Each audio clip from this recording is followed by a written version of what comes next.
John Paul, teary-eyed sa mga sinabi ng kapatid na si Kimi. May tahanan ka sa Canada.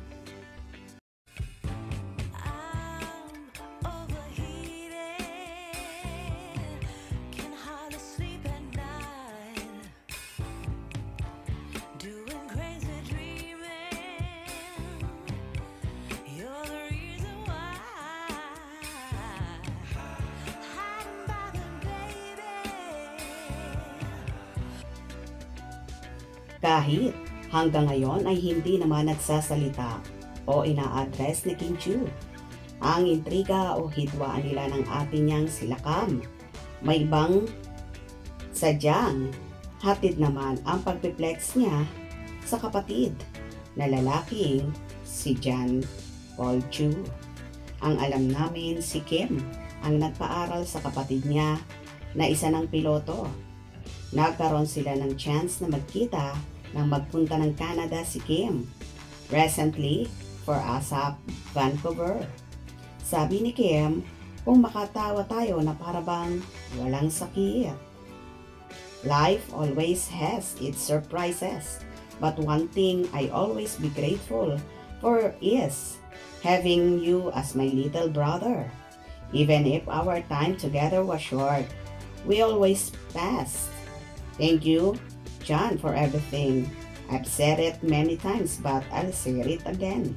I am so proud of who you become. Seeing you thriving on your own, treating me to food or coffee always. My heart melts every time.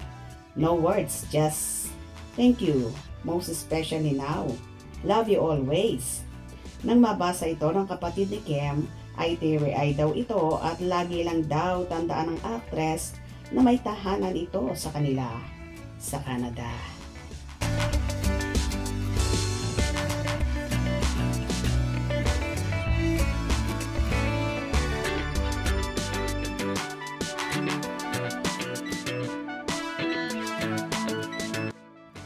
Alam naman ang bunsong kapatid kung ano ang pinagdadaanan ni Kimi at kabilang na nga dito ang hidwaan nila ng panganay na kapatid na si Ate Lakam.